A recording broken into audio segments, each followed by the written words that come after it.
Billionaire is allergic to all women but spends a night with black women and she gets pregnant. Subscribe and tell us where you're watching us from today. The doctor said it was impossible. They said a man could not be allergic to every woman on earth. But as Sterling Vale sat in his tall building office, watching the city lights blur through his swollen eyes, he knew the doctors were wrong. Very wrong. It all started when he was 12. After his piano recital, his mother tried to hug him. His throat began to close. An ambulance came. The doctors did many tests, but they found nothing that made sense. But each time a woman touched him, or even if he breathed the same air as them for too long, his body reacted badly. Red, itchy spots would appear on his skin. His breathing would become hard and painful. His eyes would water so much he could not see. By the time he was 35, Sterling had made a company worth $12 billion. He owned hotels, restaurants, technology companies, and half the buildings in 3 big cities. But he lived like a prisoner in his own rich life. His office had special air cleaning machines. His meetings were done through video calls or only with men. Even the people who cleaned his home had to be men, and they only worked when he was not there. The loneliness hurt more than the allergic reactions. He watched other men fall in love, get married, and have kids. He watched them live normal lives, while he stayed alone in his glass tower. He had lots of money, but no one to share it with. Dr. Harrison had been his personal doctor for over 20 years. He tried everything: allergy shots, special treatments, meditation, and therapy. But nothing worked. The problem was not in Sterling's mind. It was real, and it was slowly ruining his life. "There has to be something," Sterling would say during their monthly meetings. "Some treatment, some cure, something." But Dr. Harrison always shook his head. "I've talked to top doctors around the world, Sterling. This isn't like anything written in medical books. Your body treats female smells like poison. We can help your symptoms, but we can't fix what we don't understand." So Sterling tried to live around his problem. He made his life in a way that avoided half the people on Earth. His helper James took care of all meetings with women. His guard Thomas made sure no one came near him. His cook Robert made all his meals. His world became very small and filled with only men. But tonight was different. Something broke in the building's air system. The smell of women from floors below had reached his top floor. His throat was closing. His skin felt like it was burning. For the first time in years, Sterling thought he might die. He moved to his emergency kit, hands shaking, and took out the EpiPen. He knew it was strange. The richest man in the city, almost killed by something as simple as the air. He stuck the needle into his leg and waited to breathe better. As he sat there, breathing slowly, Sterling made a big decision. He was tired of this life. Tired of being scared. Tired of letting his condition control everything. Tomorrow, he would try something new. He would take a risk. He did not know it yet, but that choice would lead him to a young woman who would change everything. She would change how he thought about his illness, about love, and about himself. Her name was Nia. Somewhere in the city, 23-year-old Nia felt her heart skip a beat. "You think I'm beautiful? I think you're amazing." They walked slowly back to Nia's apartment after dinner. Neither of them wanted the night to end. Sterling offered to get his driver to take her home, but she wanted to walk. She wanted more time with him. "This is where I live," she said, stopping in front of an old building with a broken gate. Sterling looked around. The sidewalks were cracked, and the windows had metal bars. "Do you feel safe here?" "Safe enough. It's what I can afford." "What if you didn't have to worry about money?" Nia looked at him. "What do you mean?" "Nothing," he said quickly. I worry about you walking alone at night." I've taken care of myself for a long time, Sterling. I don't need anyone to save me. I know. But maybe I will. His words surprised her. Here was a rich man, saying he needed her. I had a nice time tonight, she said. Me too. Can I see you again? I work tomorrow night. I'll visit you at the diner. Nia shook her head. No more just sitting in Mickey's drinking bad coffee. If you want to see me, ask me on a real date. Sterling smiled.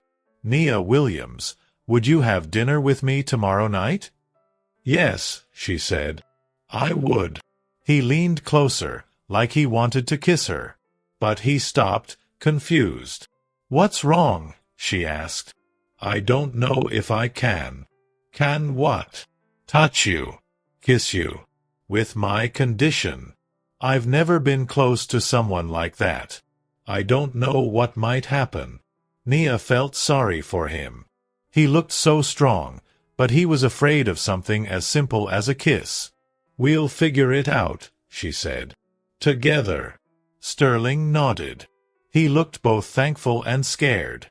Good night, Nia. Good night. She watched him leave.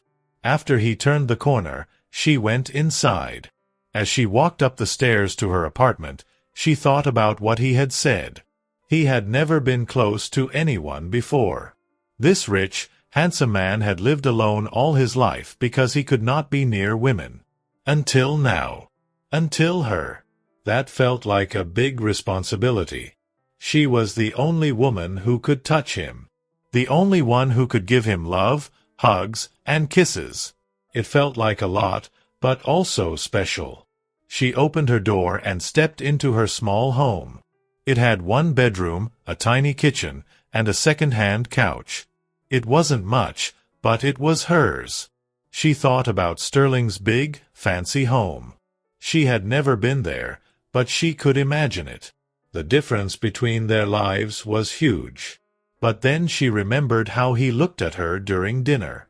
Like she was the most interesting person in the world. Maybe their differences didn't matter. Maybe what mattered was that they found each other. Nia got ready for bed, wondering what tomorrow would bring. She had no idea that soon everything would change again. The connection between her and Sterling would grow stronger. And very soon, she would be carrying news that would change both of their lives forever. Nia Williams had been working for 14 hours straight. Her back hurt like someone had hit it over and over. The diner's lights buzzed above her, making the bad coffee look even worse. But she smiled anyway as she poured cup after cup of coffee for late-night customers. "More coffee, honey?" she asked a truck driver sitting at the counter. He nodded without looking up, and she filled his cup. This was her second job. During the day, she cleaned offices. At night, she worked at Mickey's diner. Between the two jobs, she made just enough money to pay rent and send some home to her sick grandmother in Alabama. The diner wasn't fancy. Red booths with tape holding them together. A dirty floor. And a jukebox that only played old country songs. But it was work, and work meant survival. Nia learned young that being proud was something she couldn't afford. "Order up," Mickey shouted from the kitchen, sliding 2 plates across the counter. Nia grabbed them and took them to booth 3. A young couple was sharing a milkshake, looking at each other like no one else was in the room. Nia sometimes felt jealous of couples like that. She had no time for dating. She worked 2 jobs and helped her grandmother. Romance felt like something other people got to have. But tonight felt different. There was something in the air. Maybe it was the full moon. Or maybe it was the fact that she had saved enough to fix her car's air conditioner. Even small victories mattered. The bell above the door rang. Nia looked up and saw a man she didn't know. He was tall, maybe in his 30s, with dark hair and fancy clothes. He looked out of place in the diner. He stopped at the door and looked around like he was searching for someone. "Sit anywhere you like," Nia said, grabbing a menu. The man walked to a booth in the corner, far from everyone else. He looked nervous. Nia walked to his table with her friendly smile. "Welcome to Mickey's. Can I start you off with some coffee?" The man looked up at her, and for a moment neither of them said anything. His eyes were very dark, and in them she saw surprise. Not a happy surprise, but the kind where you expect something bad to happen, and instead something good happens. He started, then stopped. He blinked, like he was trying to see clearly. "I'll take coffee. Black." Nia poured him a cup. She was usually good at reading people. The lonely ones, the angry ones, the ones who just needed a kind word. But this man was different. He looked at her like she was something special. It made her nervous. "You okay, mister? You look like you've seen a ghost." He shook his head. "Not a ghost. The opposite." He took a sip of coffee and made a face. "This is terrible." Nia laughed. "Yeah, Mickey's coffee is awful. But it's hot, and it has caffeine. Sometimes that's enough." The man smiled. It changed his whole face. "Sometimes that's enough," he said again. "I'm Sterling." "Nia," she said, holding out her hand like she always did. But Sterling stared at it like it might hurt him. "I can't," he said softly. "I'm sorry. I can't shake hands." Nia pulled her hand back, feeling silly. "Germaphobe." "Something like that," Sterling said sadly. Nia wanted to sit and ask him what was wrong. But she had work to do. "Let me know if you need anything else," she said, turning to go. "Wait," he said. Could you just stay here for a minute? Just stand there. Please." It was the strangest thing anyone had ever asked her to do. But something about the way he spoke made her say yes. Nia stood beside his booth, holding the coffee pot, while he stared at her with those deep, dark eyes.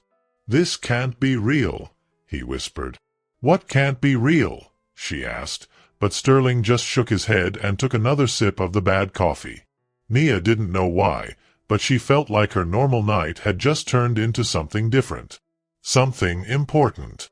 Sterling couldn't breathe, but not in the way he usually couldn't. His throat wasn't closing up. He didn't break out in hives. His eyes weren't watering. Instead, it felt like all the air had been sucked out of the room.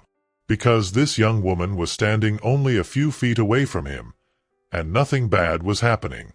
For the first time in 23 years, Sterling was sitting near a woman, breathing the same air as her, and his body wasn't reacting. It was unbelievable. It didn't make sense. It went against everything he had been told. The doctors had said this condition would never go away, that he would always be allergic to women. Since he was 12, being close to any woman made him sick.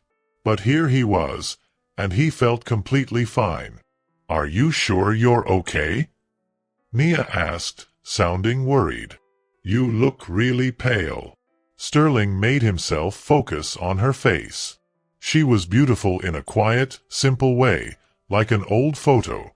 She wore no makeup, her hair was pulled back in a ponytail, and her uniform looked worn out. But her eyes were gentle, and when she smiled, the smile reached all the way to those eyes. "I'm fine," he lied. "Just tired." Nia nodded and went to the next table. She refilled coffee cups and talked to the customers like they were her friends. Sterling watched her, amazed by how natural she was. Every move she made was smooth and easy. She remembered everyone's order without writing it down. She laughed at silly jokes and listened carefully to a truck driver talking about his grandson's baseball game. But more than anything, she was a woman. And Sterling was still breathing just fine. Dr. Harrison had once said that maybe, just maybe, there was one woman in the world whose body chemistry wouldn't cause a reaction in Sterling. But he said the chances were almost zero. It was like winning the lottery and getting struck by lightning on the same day. Basically, Impossible. And yet, here she was. Nia, serving coffee in a small diner at 2 in the morning.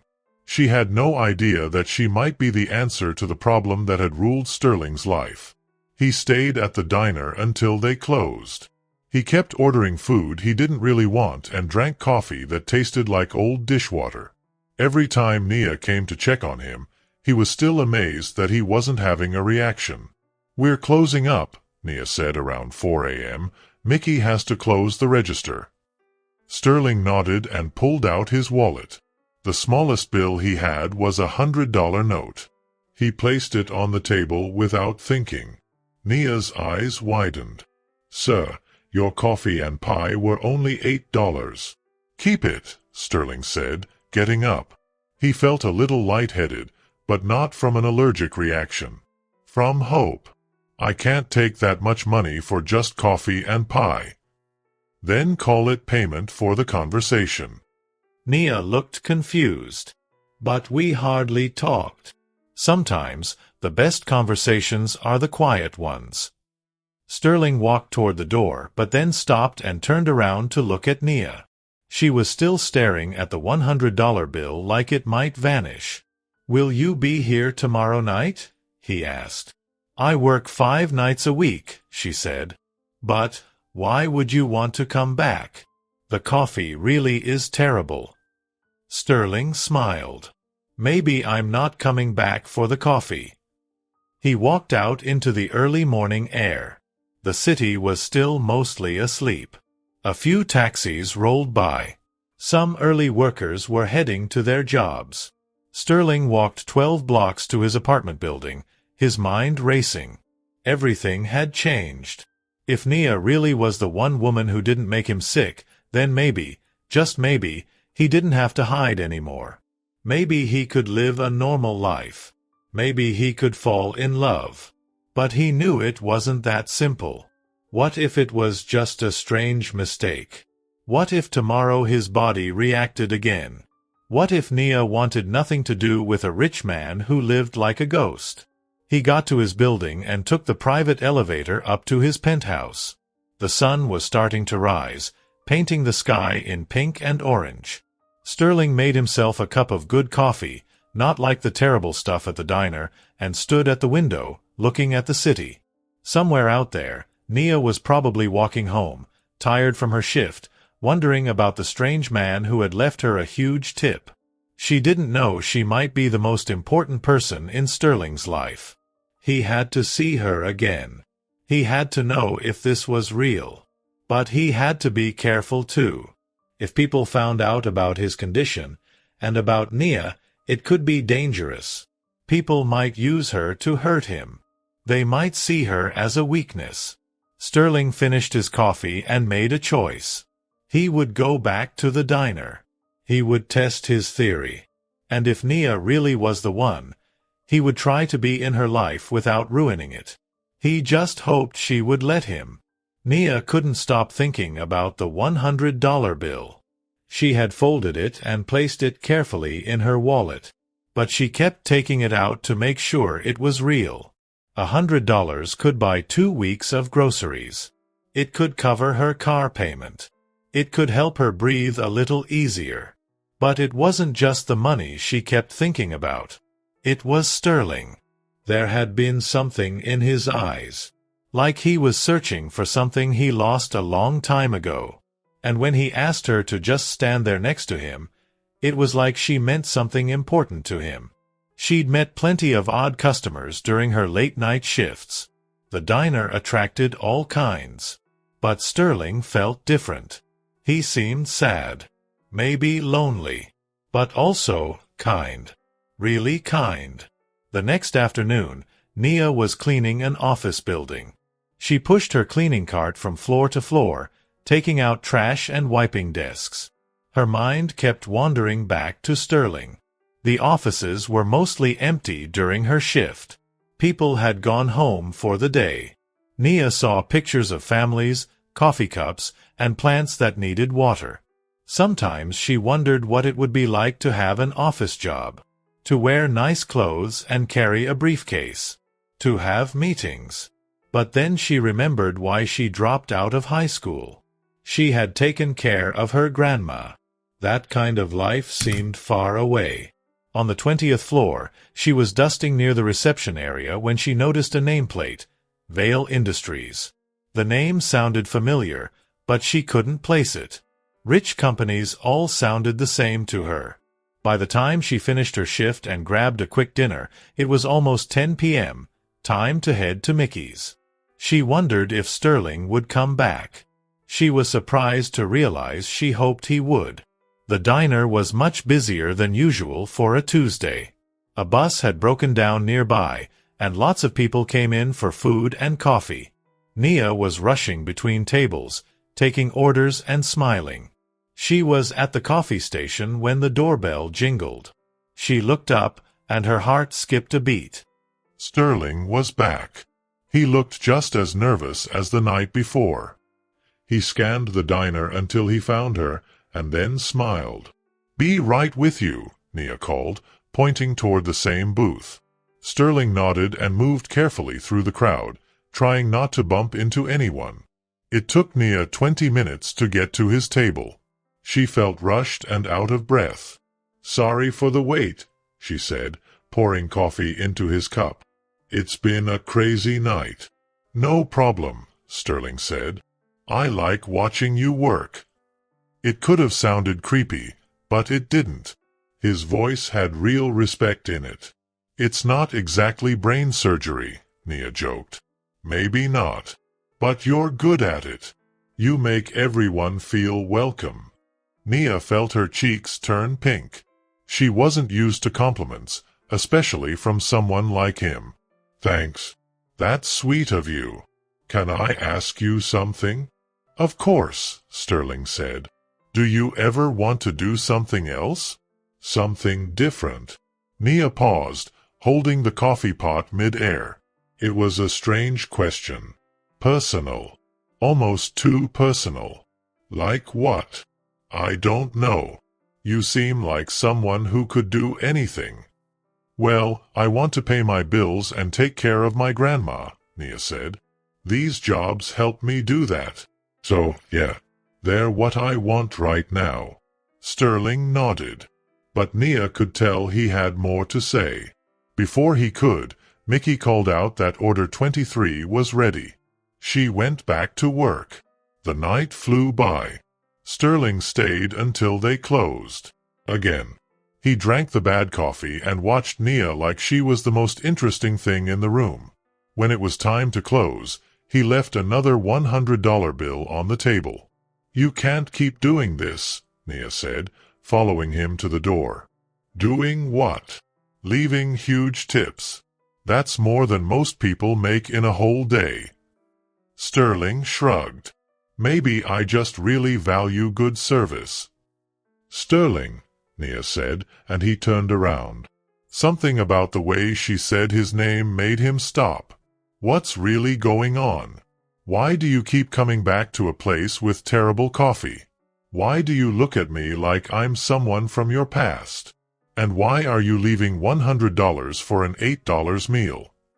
Sterling didn't say anything for a few seconds. He stood in the doorway, like he didn't know whether to tell the truth or walk away. "Would you believe me if I said, you're the first woman I've been able to be around in over 20 years? He finally said. Nia stared at him. "What does that even mean?" "It means," Sterling said softly, "that meeting you might have changed my whole life." Nia blinked. She wasn't sure if he was dangerous or just strange. "I think you better explain that," she said carefully. Mickey was getting annoyed in the background, but Nia ignored him. "This isn't the right place," Sterling said. "Can we go somewhere else? Somewhere quieter?" Nia hesitated. "I don't really know you. There's a coffee shop 2 blocks away. It's open all night. Public place. Lots of people." Sterling paused. "Please. I know it sounds crazy. But I need to tell you something." Something in his voice made her believe him. "Okay," she said. "Let me grab my stuff." The coffee shop was called Grounds for Thought. It was nothing like Mickey's Diner. This new place was clean, bright, and had really tasty coffee and soft, cozy chairs. Sterling and Nia found a table near the window. Sterling sat down while Nia went to get her drink. She ordered hot chocolate. Sterling had black coffee. He was still surprised that he could sit with Nia without feeling sick. "Okay," Nia said, holding her warm mug. "Explain." Sterling had practiced this talk in his head many times. But now, sitting in front of her, he didn't know where to begin. "I have a medical problem," he said. "It's very rare. So rare that most doctors don't think it's real." "What kind of problem?" Nia asked. "I'm allergic to women." Nia blinked. "What? Say that again." "I'm allergic to women," Sterling said. "All women. Their smell, their body chemicals, something about them makes my body react badly. My throat closes up, I get red itchy bumps, and I can't breathe. It started when I was 12. I've lived my whole life with this." Nia stared at him for a long minute. Then she laughed. "That's the funniest pickup line I've ever heard," she said. "It's not a pickup line," Sterling said softly. "It's the truth." Nia stopped laughing. She looked at his face, trying to see if he was joking. But Sterling looked so serious and sad that she knew he wasn't pretending. "You're serious?" she asked. "Very serious," he said. "But you're sitting here with me right now," Nia said. "And you were at the diner for hours both nights." "I know," Sterling said. "So either I'm lying or I'm different," Nia said. "You're the exception," Sterling finished. Nia shook her head. "That doesn't make sense. I'm just a regular person." "You're not regular to me," Sterling said, leaning forward. "Nia, I haven't been able to sit in the same room with a woman for more than 5 minutes in over 20 years. I've lived my life staying far away from half the people in the world. Then I walk into Mickey's Diner, and there you are. And nothing happens. I don't get sick. I don't end up in the hospital. Why should I believe you?" Nia asked. That was a fair question. Sterling reached into his jacket and pulled out his phone. He found a contact and showed it to her. "This is my doctor, Dr. Harrison. He's been helping me with my condition for 20 years. You can call him. He'll tell you everything I'm saying is true." Nia looked at the phone but didn't take it. "Let's say I believe you," she said. "Let's say you really are allergic to all women, except me. What does that mean? What do you want from me?" "I don't know," Sterling said honestly. "This is all new to me. I never thought I'd meet someone like you." "Someone like me?" Nia asked. "Someone I can be around," Sterling said. "Someone I can talk to. Someone who might—" He stopped. He didn't know how to say it. "Someone who might what?" Nia asked. "Someone who might want to spend time with me, even though I'm probably the strangest man you've ever met." Nia was quiet. She sipped her hot chocolate and thought. Sterling watched her, hoping she might understand. "You said this started when you were 12?" she asked. "Yes," Sterling said. "What happened when you were 12? That question felt like a punch in the stomach. Sterling had spent years with doctors and therapists trying to find that answer. He never found a good one. "Nothing specific," he said. "One day I was normal. The next day I wasn't. The doctors did every test they could. They never found out what caused it." "And you've never been able to be around another woman since then?" Nia asked. "Not without ending up in the hospital," Sterling said. Nia set down her mug and looked at him. "Prove it." "What?" Sterling asked. "Prove it," Nia said. "If I'm really the only woman you can be around, then show me." Sterling felt nervous. "How?" he asked. I don't know, Nia said. But if you want me to believe your story, and if you want me to understand why you keep showing up at my job and leaving huge tips, then you need to show me that it's real. Sterling nodded. She was right. Words weren't enough. If he wanted Nia to trust him, he had to show her the truth. Okay, he said. I'll prove it. The next morning, Sterling called Dr. Harrison and explained everything. There was a long pause on the phone. Sterling, Dr. Harrison said, are you telling me you were around a woman for hours and had no allergic reaction? None, Sterling said. 2 nights in a row. That's amazing. This could be very important for your condition, the doctor said. She wants proof, Sterling said. She wants to see that it's real. That could be dangerous, the doctor warned. If you have a bad reaction now, it might be even worse than usual. I know the risks, Sterling said. But I need her to understand. The doctor sighed. All right. Come to the office this afternoon. We'll do it safely, with emergency tools nearby. Sterling spent the morning pacing around his fancy apartment. He was more nervous than he had been in years. He got Nia's phone number from Mickey at the diner. Mickey grumbled but gave it to him, remembering the big tips. Hi, it's Sterling from the diner, he said when Nia answered. I know who you are, she said. She sounded tired. I've been thinking about last night. I'm not sure I want to be part of this. Please, Sterling said. Just give me one chance to show you the truth. Just one afternoon. If you don't believe me after that, I'll go away. There was a long pause. Where? Nia asked. My doctor's office, Sterling said. He'll make sure everything is safe. Your doctor is part of this? He's been helping me for 20 years. He's just as curious about you as I am. Nia didn't say anything for a long time. Then finally she said, What time? Dr. Harrison's office was in a fancy part of the city, with shiny white walls and expensive machines. Nia looked around nervously. I feel like I'm in a science experiment, she said. You are, Sterling said, but you might also be saving my life. Dr. Harrison came in. He was a kind man in his 60s with glasses.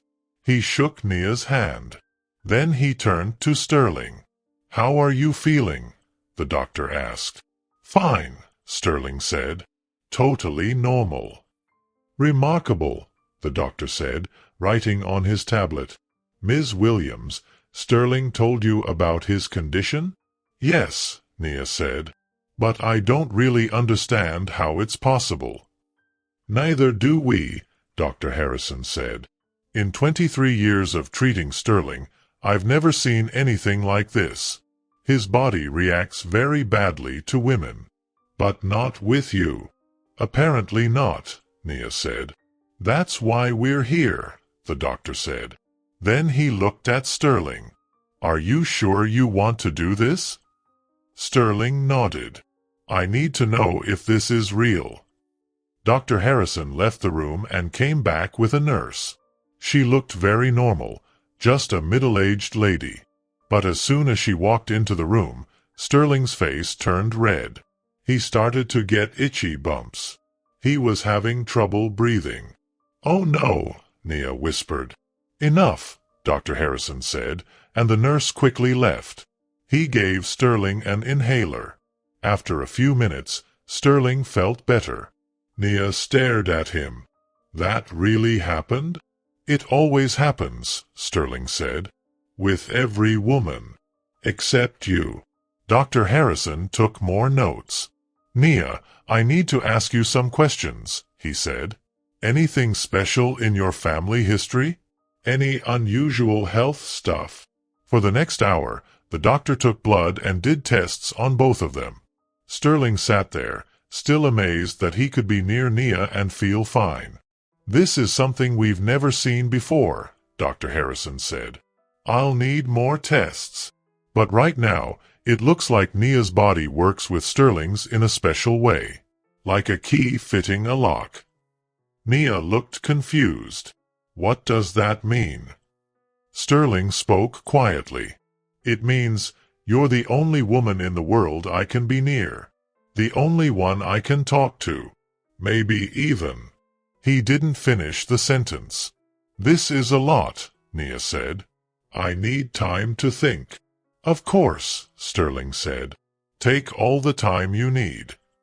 But as they left the doctor's office, Sterling felt nervous. He had spent 23 years alone. And now that he had found someone who might be part of his life, he was afraid of losing her. Nia was quiet as they walked to the parking lot. Then she stopped and looked at him. Why me? She asked. Out of millions of women, why am I the one who doesn't make you sick? I don't know, Sterling said. But I'm glad it's you. You don't even know me, she said. Then let me get to know you, Sterling said. Nia looked at his face for a long time. This is crazy, she said. Everything good in life is a little crazy, Sterling said. Nia smiled. It was the first real smile she had given him. Okay, she said. But we're going slow. And no more $100 tips. It makes me uncomfortable. Sterling laughed. Deal. But can I buy you dinner?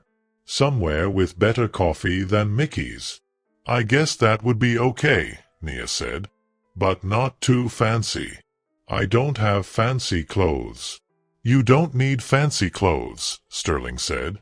You're perfect just the way you are. Nia and Sterling went on their first real date at a small Italian restaurant. Sterling said they had the best pasta in the whole city. Nia felt nervous. She had never been on a date with a very rich man before. She also still couldn't believe this was really happening. You're very quiet, Sterling said while they waited for their food. I'm trying to think about everything, Nia said. Yesterday I was just a waitress and cleaning lady. Today, I'm the only woman who doesn't make you feel sick. You're not just anything, Sterling said. I hope you know that your jobs don't show who you really are. Nia looked at him carefully. It's easy for you to say. You probably never had to worry about money. That's true, I haven't, Sterling said. But I worry about other things. Like if I'd be alone forever because of my illness. Sterling sounded sad. Nia felt bad for what she said. I'm sorry, I didn't mean to sound mean. You're not mean, Sterling said. You're realistic. And you work harder than most people I know. How do you know how hard I work? Nia asked. Sterling smiled. I have been watching you. How you remember everyone's order, how you stay calm when the restaurant is busy, and how you treat every customer like they are important. That is not easy work. Nia felt her cheeks turn red. She wasn't used to someone really seeing her. Most people ignored waiters like they were invisible. Tell me about your family, Sterling said. Not much to tell. My parents died in a car accident when I was 16. I went to live with my grandmother in Alabama. I took care of her until she got very sick. Now she lives in a care home, and I send money when I can. That's why I work 2 jobs. That's why I work 2 jobs too, Nia said, taking a sip of her wine. What about your family? She asked. Sterling's face looked sad. My parents are alive, but we don't talk. They blame me for my illness. They think I made it up to get attention. When I turned 18, they stopped caring about me. That's so sad, Nia said. It is what it is, Sterling said. I made my own family with my workers. James, my assistant, has been with me for 10 years. Thomas, my bodyguard, even longer. They are like brothers to me. Their food came, and they ate quietly for a while. Nia started to feel more relaxed. She liked how Sterling asked about her life and really cared about her answers. Can I ask you something personal? Nia said. Everything about us is personal, Sterling said. Have you ever been in love? Nia asked. Sterling put down his fork and thought. I thought I was in love once in college, before my illness got too bad. Her name was Sarah. But even then, I could only be with her for a little time. She got tired of dating someone who couldn't touch her or be close to her. She married someone else 2 years later. I'm sorry, Nia said. Don't be, Sterling said. I learned that some people aren't meant for normal relationships. I thought I'd be alone forever. But now, he looked right at her, I'm having dinner with the most beautiful woman I have ever met. And I'm not sick. Maybe I was wrong about being alone.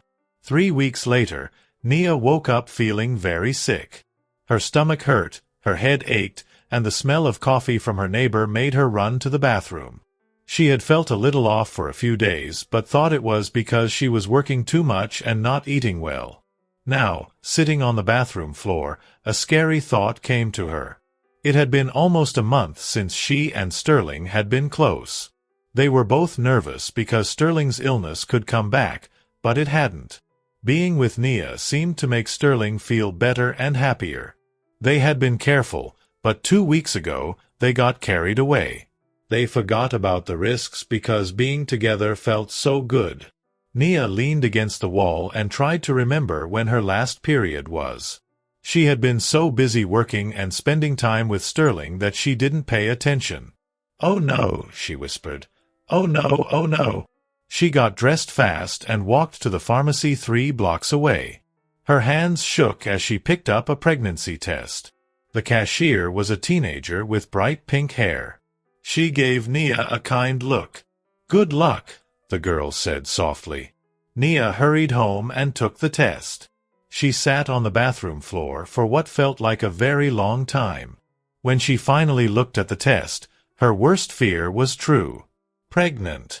She took 2 more tests, hoping the first one was wrong, but all showed the same thing. Positive. She was definitely pregnant. Nia sat on her couch, trying to understand what this meant. She was only 23 years old. She worked 2 jobs that didn't pay much. How could she take care of a baby?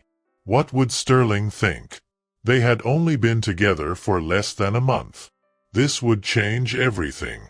It might even end what they were starting. She spent the whole day feeling lost. She called in sick to both her jobs and lay in bed staring at the ceiling. By the evening, she knew she had to tell Sterling. He deserved to know, even if it meant losing him. She called him at 8 o'clock, her hands shaking as she dialed his number. "Nia, are you okay?" James asked. "You called in sick to the cleaning job." Sterling had been helping Nia find better jobs that paid more money. She was thankful but also a little uneasy because Sterling could fix problems easily that seemed impossible to her. "I need to see you," she said. "Can you come over?" "Of course. I'll be there in 20 minutes. Sterling came with flowers and chicken soup. He looked worried but kind. Nia's heart hurt because she had to tell this man, who had been alone all his life, that he was going to be a father. "You look pale," Sterling said, putting the soup on her small kitchen counter. "Are you feeling better?" "We need to talk," Nia said. Her voice made Sterling stop and look at her carefully. "What's wrong?" Nia took a deep breath. "I'm pregnant." The words felt heavy in the room. Sterling stared at her. His face showed surprise, confusion, and maybe fear. "Pregnant?" he said again. "Yes," Nia said. She showed him the 3 positive tests. Sterling sat down hard on her couch and ran his hands through his hair. "This is your baby?" he asked. "Yes," Nia said quickly. "I know this wasn't planned. I know we haven't been together long. And I know this makes things harder. If you want to leave, I will understand." Sterling looked at her like she was crazy. "Nia, do you think I would leave you? Leave our child?" I don't know what to think yet. This is new to me. He stood up and sat next to her on the couch for the first time since they met. He took her hands without any worry. Listen, he said. I spent 35 years thinking I would never have a family, never have children, never be loved. And now, you're telling me I have you and a baby coming. So, no, I'm not angry. I'm scared, amazed, and thankful all at once. This baby is a miracle. Tears ran down Nia's cheeks. I was so scared to tell you. You never have to be scared to tell me anything, Sterling said. He pulled her close, and she melted into his arms. We will figure this out together. I don't know how to be a mom, and I don't know how to be a dad. But we will learn. They held each other on Nia's old couch. Both felt like their lives had changed a lot in just 1 month. Sterling had gone from being alone to having a girlfriend and a baby coming. There's something else, Nia said after a while. What? I want to keep working as long as I can. I don't want to need your money. Sterling was quiet for a moment. What if I told you you never had to worry about money again? I could take care of you and the baby, and it wouldn't change my life. Nia said, That's not the point. I need to take care of myself. Even if it means working too hard while I'm pregnant, even if it stresses me and the baby. Sterling looked at her. Are you trying to control me? No, Nia said. I'm trying to protect you. There's a difference, Sterling said. I have taken care of myself since I was 16. Nia, you're not a fragile flower that needs protecting. I know that, she said. But I'm carrying your child now. That changes some things, but it doesn't change who I am. Sterling nodded slowly. You're right. I'm sorry. This is all new to me too. They spent the rest of the evening talking about important things. Doctor visits, health insurance, where they would live. Sterling wanted Nia to move into his big house right away, but she wasn't ready. I need time to get used to being pregnant before I get used to living in a fancy home, she said. At least let me pay for better health care, Sterling said. The best doctors, the best hospital. Nia wanted to say no, but she knew he was right. This was more than pride now. It was about giving their baby the best start. Okay, she said. But I'm still keeping my jobs for now.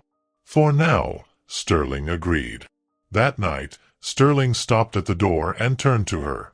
Nia, thank you. For what? For giving me everything I never thought I could have. After he left, Nia sat quietly in her apartment, one hand on her still flat stomach. In 7.5 months, she would be a mother. Sterling would be a father. They would be a family. She didn't know that in a few weeks, another surprise was waiting for them, one that would make their miracle even more complicated and wonderful. The ultrasound appointment was set for 10 weeks into Nia's pregnancy. Sterling wanted to come with her, and even though Nia wanted to be independent, she was happy he was there. She was nervous to see their baby for the first time. Dr. Chin, the doctor Sterling found for Nia, was kind and in her 50s. She treated Nia like a person, not just a patient. Dr. Chin was interested in Sterling's illness and talked to other doctors to make sure the pregnancy would be safe. Everything looks good so far, Dr. Chin said while preparing the ultrasound machine. Your blood tests are normal, and you're handling the pregnancy well, even with morning sickness. It's getting better, Nia said, though she had thrown up twice that morning. That's normal, Dr. Chin said. Most women feel better in the second part of pregnancy. Dr. Chin put some gel on Nia's tummy. Then she picked up a special tool called an ultrasound wand. Let's see how the baby is doing, she said. The screen in front of them turned on and showed black and white pictures. Nia didn't understand the pictures at all. But Sterling, who was sitting next to her, leaned forward and looked very closely at the screen. There is the head, Dr. Chin said, pointing at a round shape on the screen. And there are the arms and legs. She moved the wand around Nia's tummy, looking from different angles. Then her face looked serious and a little confused. Is something wrong? Nia asked, feeling scared. No, nothing is wrong, Dr. Chin said slowly. But this is very interesting. Interesting? What do you mean? Sterling asked. Dr. Chin smiled. You are having triplets. The room went very quiet. Nia looked at the doctor, sure she had heard wrong. I'm sorry, what? Triplets? 3 babies. Dr. Chin pointed to 3 different places on the screen. Here is baby A, baby B, and baby C. All of them have strong heartbeats and are growing well. Nia felt like the world was spinning. 3 babies? 3 babies, she said again. Yes, Dr. Chin said. They look like fraternal triplets. That means they are not identical. This is very rare, especially without special treatments. Sterling did not say anything. Nia looked at him. His face was very pale. Sterling, she said quietly. 3, he whispered. We're having 3 babies. Are you okay? Dr. Chin asked. Some fathers need a little time to think about this. Sterling stood up quickly and walked to the window. His back was to Nia and Dr. Chin. Nia watched him. Was he happy? Was he scared? Did he regret anything? Sterling, Nia called softly. He turned around. She saw tears in his eyes. I used to think I would never have a family, he said, his voice full of feeling. Now we are going to have 3 children at once. I don't know how to feel. Are they healthy? Nia asked Dr. Chin, feeling overwhelmed. From what I can see, yes, Dr. Chin said. But triplets are high risk. That means we have to watch you carefully. You will have more doctor visits, eat good food, and rest a lot. We will probably want to have the babies a little early. How early? Nia asked. Usually around 34 to 36 weeks, not 40 weeks like normal. But we will see how it goes, Dr. Chin said. She gave them some ultrasound pictures showing the babies' little faces and bodies. Nia stared at the pictures, trying to believe 3 little babies were growing inside her. I have to ask, Dr. Chin said softly. Do you have good help? Triplets are very hard, even for couples who have been together a long time. We will figure it out, Sterling said, sitting back down and holding Nia's hand. Whatever they need, whatever you need, we will do it. The ride home to Nia's apartment was quiet. Both of them were thinking. 3 babies meant 3 times more work. 3 times the nights without sleep. 3 times the money needed. Even with Sterling's money, it was a lot. Say something, Nia said finally. I'm trying to figure out how to make a penthouse safe for 3 babies, Sterling said. Maybe I should buy a house instead. You are already thinking about where they will sleep? Nia asked. Yes, 3 babies need 3 cribs, 3 car seats, 3 of everything. And you will need a lot of help. Nia felt proud and strong. I can do it, she said. Sterling stopped the car and looked at her. Nia, I love that you are strong. But having triplets will be hard on your body. Taking care of 3 babies will be very tiring. This is not about if you can do it alone. It's about if you should have to do it alone. I won't be alone, Nia said. I have you. You will have me, Sterling said. But I think we need more help than just us 2. Nia knew he was right. But saying it out loud felt like giving up part of her independence. What do you mean? She asked. Move in with me. Let me hire a nanny. Let me take care of the hard things, so you can stay healthy and grow our babies, Sterling said. Our babies, Nia said. It sounded strange but good. A month ago, Nia thought, I was just a single woman working 2 jobs to pay rent. Now I'm going to have triplets with a billionaire who wants to take care of me. It's like a fairy tale, but fairy tales don't usually have morning sickness and hard pregnancies. Good strange, she said. Yes, but also a little scary, she added. Everything good is a little scary, Sterling said, smiling. He put his hand on her stomach where their babies were growing. I love you, Nia. And I love them already, all 3, he said. That was the first time he said he loved her. The words felt like a strong hug to Nia's heart. She had been falling for him slowly, but hearing him say it made her feelings grow even more. I love you too, she whispered. They sat in the parked car, holding each other. They tried to imagine what life with 3 babies would be like. It was scary, amazing, and full of hope all at once. Okay, Nia said at last. I'll move in with you. But I get to help decorate the nursery. Deal, Sterling said. But I get to spoil you for the next 6 months. That's not part of the deal. It is now, Sterling smiled, starting the car. They drove to his building, ready to build their new life together. Neither of them knew how much joy and chaos 3 little babies would bring.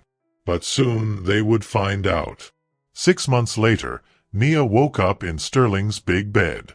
Her tummy was tightening like a hard knot. She had been having practice contractions for weeks, but this felt different, stronger and more serious. Sterling, she whispered, shaking his shoulder gently. He woke up right away. He always did when she needed him. What's wrong? I think this is it, Nia said. Sterling sat up quickly, alert. The contractions are strong, and they have been coming every few minutes for an hour. Why didn't you wake me up before? I wanted to be sure. Another contraction hit, stronger than before. Nia squeezed Sterling's hand tight. He was already picking up his phone. Dr. Chin? This is Sterling Vale. Nia is in labor. Yes, contractions every 5 minutes. We're coming now. The next hours passed quickly in the hospital. Nia had moved into Sterling's penthouse 4 months ago. Living together and getting ready for 3 babies had been hard, but it made them closer. They turned one of Sterling's extra rooms into a nursery. It looked like a picture from a magazine. 3 cribs, 3 dressers, 3 rocking chairs. Sterling wanted the best for the babies, and Nia learned to see his generosity as love, not control. You're doing great, Sterling said as Nia had another contraction. He had been holding her hand for 3 hours. His fingers hurt, but he didn't say a word. This hurts more than I thought, Nia said, breathing hard. Dr. Chin came into the room, calm and strong. How are we doing? Ready to have these babies, Nia said. Dr. Chin checked and smiled. You're ready. It's time to push. The room filled with people, 3 teams of doctors and nurses, 1 for each baby. Sterling stood by Nia's head, whispering encouragement but looking like he might faint. The first baby is crowning, Dr. Chin said. Push hard, Nia. Nia pushed with all her strength. Then a loud, angry cry filled the room. Baby A is here, Dr. Chin said, holding up a tiny, perfect little girl. She was wet and crying loud. She's beautiful, Sterling said. The nurses took the baby away to check her. Nia barely had time to think before the next contraction came. Baby B is ready, Dr. Chin said. Here we go again. Another girl was born 5 minutes later, just as loud and strong as her sister. 10 minutes later, the third baby came, a boy. 3 healthy babies, Dr. Chin said after checking them all. 2 girls and 1 boy. They are all breathing well and perfect.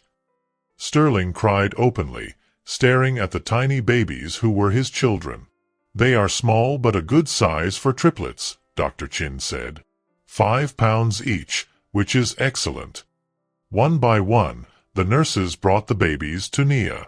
She held all three, feeling awkward because it was hard to hold three babies at once.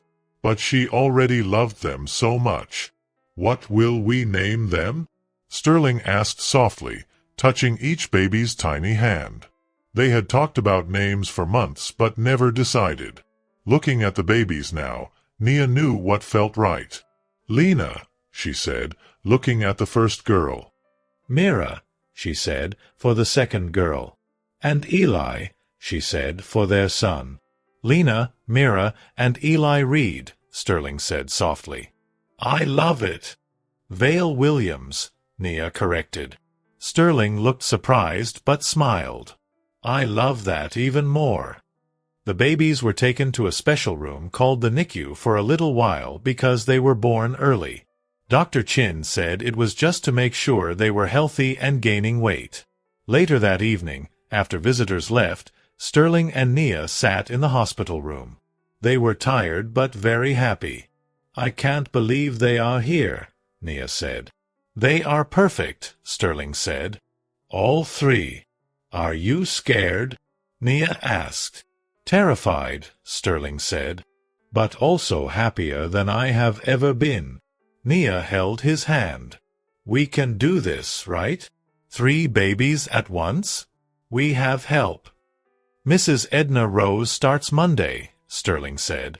Mrs. Edna Rose was the nanny he hired. She had 30 years of experience and great references. "I still can't believe I'm going to have help raising my children," Nia said. "You're not just going to have help," Sterling said. "You'll have me every step of the way." "I promise," Sterling said. "I've waited 35 years for a family. I'm not going anywhere." 3 months later, Sterling was in his office trying to work. He listened to the sounds from the baby monitor. Lena was fussing. Mira was happily cooing. Eli was sleeping, even with all the noise. Nia was singing a soft lullaby to the babies. It was a song her grandmother had sung to her. Sterling was amazed by her voice. After a life of quiet and being alone, his home was now full of love, life, and noise. Mrs. Edna Rose was a blessing. She helped with night feedings so Nia could rest. But Sterling wanted to do everything. Change diapers, feed bottles, rock crying babies. He had missed so much before. Now, he didn't want to miss any of this. "Sterling," Nia called from the nursery. He found her sitting in a rocking chair, holding all 3 babies. Somehow, she had them all in her arms. It was a skill she learned because the babies always wanted to be held. "What's wrong?" "Nothing," she said. "I just wanted you to see this." Sterling looked at his girlfriend holding their babies. His heart was so full it almost hurt. "This is our family," Nia said. Sterling sat down next to her and carefully took Eli from her arms. The baby sighed happily and snuggled against his chest. "I love you," Sterling whispered. "I love you too," Nia said. The words came out before Sterling knew he was going to say them. Nia looked at him with surprise. "Will you marry me?" he asked. "I know we are doing things backwards, but I want to make this real. I want us to be a real family." "We are already a real family, you know?" Nia looked down at Lena and Mira. They were both looking at her seriously, like they were waiting for her answer too. "Yes," Nia said quietly. "Yes, yes, I will marry you. But not because I have to. Because I want to." Sterling leaned over and kissed her gently. He was careful not to wake the babies. Outside, the city was busy and loud, but inside their home, everything was perfect, quiet, and complete. 1 year before, Sterling was the loneliest man in the world. He could not be near half the people because of a sickness no one understood. Now, he was full of love. He held his son and watched his fiancée feed their daughters. Sometimes, things that seem impossible happen. Sometimes, miracles happen to people who gave up hope. Sometimes the best things in life come in threes. The end. Williams was finishing her double work shift at the diner. She did not know that her life was about to meet the loneliest man in the city. 5 years later, Sterling stood by the window of their new house. He watched Lena, Mira, and Eli playing in the backyard. They moved out of the penthouse when the triplets turned 2. They needed more space to run and play. The house was perfect. It was big enough for their growing family, but cozy enough to feel like home. "Daddy, watch me," Lena called out. She was hanging upside down from the monkey bars. She was the most daring of the 3. She always climbed something or tried to jump from high places that made Sterling's heart stop. "I'm watching, sweetheart. Be careful." Mira sat under the big oak tree. She was reading a picture book to her stuffed animals.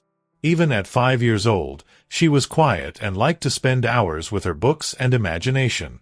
Eli was digging in the sandbox. He was probably looking for buried treasure or building a fort for his toy soldiers. "They are getting so big," Nia said as she wrapped her arms around Sterling from behind. "Too big, aren't they? They were just babies yesterday. Yesterday, you were changing Eli's diaper and he peed on your nice shirt." Sterling laughed. "That was last week, and it wasn't that nice. It cost more than my first car." "Your first car cost $300 and broke down all the time," Nia said, pinching his side playfully. "Hey, that car got me to work for 2 years." Sterling turned in her arms and kissed her forehead. They had been married for 4 years. He still could not believe this was his life. A wife who loved him, 3 healthy children, and a home full of laughter, mess, and love. "Mrs. Edna Rose called," Nia said. "She's coming back from her vacation tomorrow. She wants to know if she should start working right away or if we want a few more days with just us." "What do you think?" "I think we can handle 3 5-year-olds for a few more days. They are pretty good kids." "They are good kids." Sterling looked back at the yard. Lena was teaching Mira how to do cartwheels. "Do you ever think about having more kids?" Sterling asked. Nia raised an eyebrow. "More children? Are you crazy? 3 at once nearly killed me the first time." "Just wondering." "Sterling Vale, we have our hands full with these 3, plus your condition." "Actually, about that," Sterling said. He took her hand and led her to the couch. "I had an appointment with Dr. Harrison last week." "You didn't tell me. I wanted to wait until I knew more." Sterling sat down and pulled Nia close. "He has been studying my sickness for 5 years. He is trying to understand why I am different. He thinks he found something about my genes and the changes from pregnancy and breastfeeding. Being around you has actually changed my immune system." Nia stared at him. "Changed it? How?" "He wants to do more tests. But he thinks I might be able to be around other women now. Not for long, and not easily, but maybe the bad reactions are gone." "Are you serious?" Nia asked. "He tested me with small exposure to other women's smells in the lab. I had only mild symptoms. No emergency room visits, no EpiPen." Nia was quiet for a long time, thinking, "What does this mean for us?" "It means loving you might have saved my life in more ways than one." Sterling squeezed her hand. "But it does not change anything between us. You are still the only woman I want to be around. You are still my miracle mommy." "Daddy!" Eli ran into the house, covered in dirt and smiling. "Come see what I found." They followed Eli outside. He proudly showed them a small garden snake he found under a rock. "Can we keep him?" Eli asked hopefully. "No," Nia said right away. "But he is friendly," Eli said. "Put the snake back where you found him, buddy," Sterling said. Wild animals need to stay wild. Eli sighed and carefully put the snake back under the rock. Mira looked up from her book and wrinkled her nose. Snakes are gross, she said. Snakes are cool. Lena said, jumping down from the monkey bars. Did it have fangs? Girls can't like snakes, Mira said with her 5-year-old confidence. Says who? Nia asked, sitting beside Mira. I like snakes, Nia said. They are just misunderstood. Just because something seems scary does not mean it is bad. Sterling smiled as he listened to his wife teach their daughter not to judge by how something looks. It was a lesson he had learned well. 5 years ago, he never thought a waitress in a small diner would become the love of his life and the mother of his children. Daddy, will you push me on the swing? Lena asked, tugging his shirt. Of course, princess. Sterling pushed Lena higher and higher. He listened to her happy squeals. He thought about how much his life had changed. He still ran his companies and made big decisions, but none of that was as important as this moment. This normal afternoon with his family. Higher, Daddy. Higher. You'll fly away. Lena laughed. I want to fly. Well, I want you to stay right here with me. Lena giggled and dragged her feet to slow down the swing. I will always stay with you, Daddy. Promise. Promise. When I grow up, can I have my own house? When you grow up, you can have whatever you want. I want a house next to yours. That sounds perfect. Later that evening, after the kids were bathed, dressed, and tucked into their beds, Sterling and Nia sat on the back porch. They shared a bottle of wine and listened to the quiet neighborhood sounds. Do you ever miss it? Nia asked. The excitement of not knowing what would happen next? You mean when I couldn't be around half the people and thought I would die alone? Before all the responsibility, when it was just us figuring everything out. Sterling thought. I miss some of it. I miss how everything felt so new and intense. But I love this too. I love waking up and knowing you and the kids will be here. I love the routine, the chaos, the normal life. Even when Lena cuts her own hair or Eli brings home an injured animal. Especially then. Nia cuddled against him, and they sat quietly for a while. Somewhere in the house, one of the kids called out from a bad dream. Sterling started to get up. I'll go, Nia said, but Sterling was already standing. He found Eli sitting up in bed, rubbing his eyes and looking confused. Bad dream, buddy? There was a monster under my bed. Sterling sat on the edge of the bed and looked under it, making a big show of checking. No monsters here, just dust bunnies. And they're friendly. Are you sure? I'm sure. But even if there was a monster, Mommy and I would protect you. That's what parents do. Eli lay back down, and Sterling tucked the blankets around him. Daddy, I love our family. I love our family too, Eli. More than anything in the whole world. Sterling stayed until Eli fell asleep. Then he quietly went back to the porch where Nia was waiting. Everything okay? Perfect. Just a bad dream. They finished their wine as the stars came out. They talked about everything and nothing. Plans for the weekend, Lena's dance recital, Mira wanting a library card, Eli's love of anything that crawls or slithers. I have something to tell you, Nia said as they got ready for bed. What? I've been thinking about what you said earlier about having more children. Sterling stopped brushing his teeth. And I think you might be right. These 3 are pretty amazing. Maybe we could handle one more. One more? Just one? And only if it's one baby. I'm not doing triplets again. Sterling rinsed his mouth and turned to face her. Are you serious? I'm serious. But let's wait until the kids are a little older. Maybe when they start school. I love you, Sterling said, pulling her into his arms. I love you too. Even when you have crazy ideas about more kids. As they settled into bed, Sterling listened to the sounds of his house, the old floorboards creaking, the wind in the trees, the soft breathing of his children down the hall. 5 years ago, his penthouse was silent except for air purifiers and the city sounds far below. Now, his world was full of noise, mess, and love. He wouldn't trade a single moment. "Nia," he whispered in the dark, "thank you for saving my life. Thank you for letting me love you."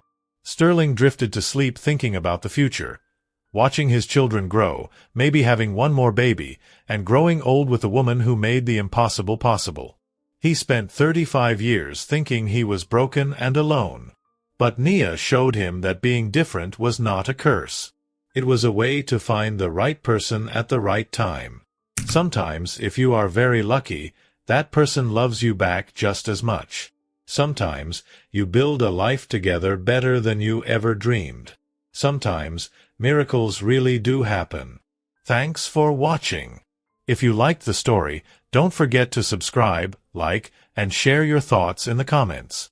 Check out our other videos too. See you in the next one.